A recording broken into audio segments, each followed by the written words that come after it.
Bigfoot 50th anniversary. We're on the lot with the RC guys. Look at this. You guys need to pan this. There's so many trucks here, beautiful trucks, whole Bigfoot shop. Look at this collection from Adam Rogers here. Would you miss Bigfoot, shuttle, 10-foot tower truck? Did you miss any? I don't see a snake bite. We're starting to do like a lot of the obscure things, but now we're having to dig deep. We're having to look at all the photos, go through all the different, variations of Bigfoot. And, I mean, it's making it challenging, but the good part about, Bigfoot, which is they were always doing something different. So when the good part is they're blue. Your favorite truck was in many different, variations. So we've tried to just, kind of recreate that. So you've been doing this since 09? 09, yeah. And you got into it because Well, so my motivation was I saw other guys doing it at the time. And you met people building parts that you could like network with? Yep. So each one of us kind of has our own talents. We have guys like, Terry Hemel makes wheels and 3D prints things. We have bigger companies like Jason and J Concepts started making like the bodies. And that's really what made this happen is the parts became available.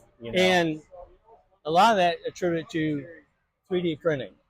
Oh, 3D printing has been, I know about this much about 3D printing. Oh. What I know about it, it makes some really cool parts. Yes, it does. I mean, you put in what you want and it spits it out. Just look at like something like this. Back in the day, we'd take something that was, readily available, like a kit, and we would, customize it. It's got the Hemi in, it's got the sparkler wires going in, it's got the 3 Predators, which are a bitch to tune. But man, when you get them right, they're right. Yeah. They're good. So that's what 3D printing and, machining. And, wait a minute. I never had a console that nice. Oh. And functional at all? Yeah, so they're all fully functional. The hood tilts with a servo. So I got to admit, not my first rodeo seeing him. I saw his truck pulling a sled. So that was cool as hell. He's got a sled, a 3D model sled. Yeah. And you see the weight going up. It's like, this is for real, man. Of this menagerie of trucks, what's your favorite? Well, is it hard to have one? It's hard to have one. I mean, they all have like their own personality. It's really like the real trucks, I mean. See that truck over there? So Bigfoot Ranger. See that truck?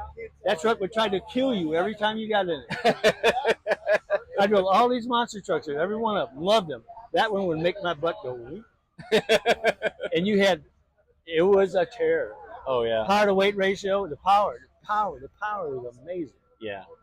But yeah, these renditions are beautiful. Well, I'm glad you're doing it because it helps me remember. Yep. I'm getting older. I forget stuff. I forget the intricacies that you were putting in here. And it brings back memories for me. Yeah. It does.